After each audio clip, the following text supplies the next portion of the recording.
Salut à tous! Alors imaginez un site web, un site qui contiendrait absolument tout ce qui a déjà été écrit ou même tout ce qui pourrait être écrit un jour. C'est une idée un peu folle qui donne le vertige, non? Allez, on plonge ensemble dans ce concept fascinant. Voilà à quoi ça ressemble. Bon, à première vue, on se dit que c'est du charabia complet. Juste une page remplie de lettres, de virgules, de points, sans aucun sens.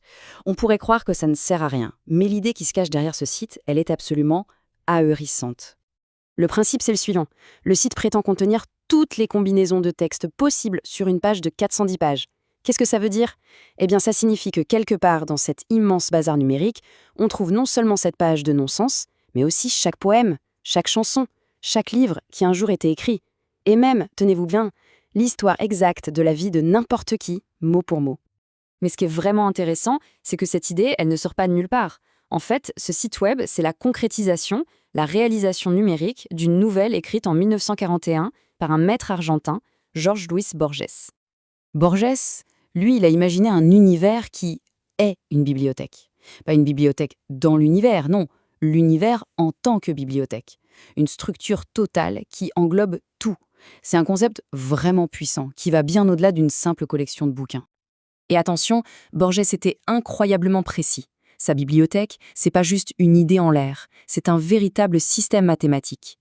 Des galeries hexagonales à l'infini, chacune avec son nombre précis d'étagères, de livres, de pages, de lignes, de caractères, et le tout construit à partir d'un tout petit alphabet de 25 symboles. C'est cet ordre ultra rigide qui, paradoxalement, donne naissance à un chaos absolu. Et voilà la conséquence vertigineuse de tout ce système.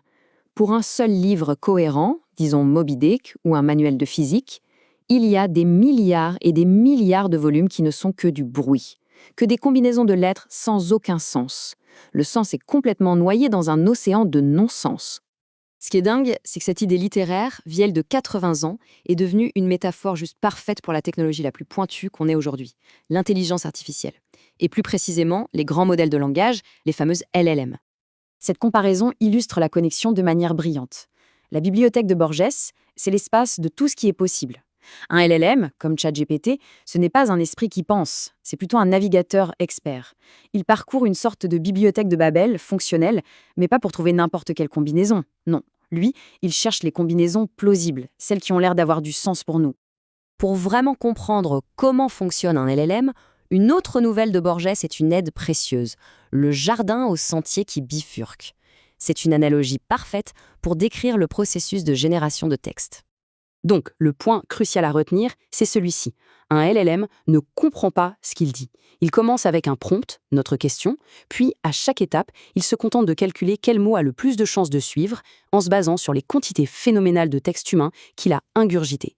Il choisit un chemin à chaque bifurcation, à chaque mot, et il tisse comme ça une phrase plausible, un mot après l'autre.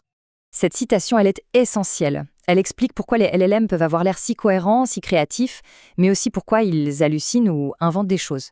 C'est parce qu'ils ne sont pas attachés à la réalité ou à la vérité.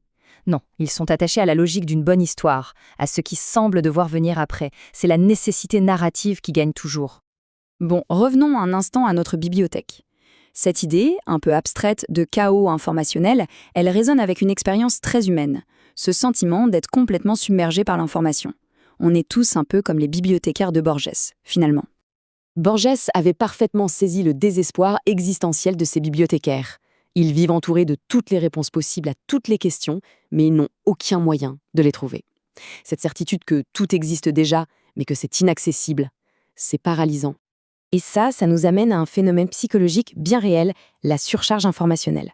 Ce graphique en U inversé le montre bien. Un peu d'information, ça aide à prendre de meilleures décisions, mais trop d'informations, ça dégrade la prise de décision. Exactement comme les bibliothécaires. Quand on est inondé de données, notre capacité à trouver le bon signal dans tout ce bruit s'effondre. On arrive à la conclusion, et à un avertissement assez crucial que cette analogie nous offre pour notre époque. Voilà, s'il y a une chose à retenir, c'est ça. Les LLM sont des conteurs d'histoires incroyablement sophistiqués. Ils assemblent des récits qui tiennent la route. Mais ils ne pensent pas, ils ne comprennent pas, ils n'ont aucune intention. Ce sont des machines à fiction. Et c'est là que se trouve le danger. Si on se met à confondre ces machines à fiction avec des sources de vérité, on risque de mettre de côté notre propre esprit critique. Comme la Pythie, l'oracle de Delphes, elles peuvent donner des réponses qui ont l'air profondes et sages, mais qui sont totalement déconnectées de la vérité.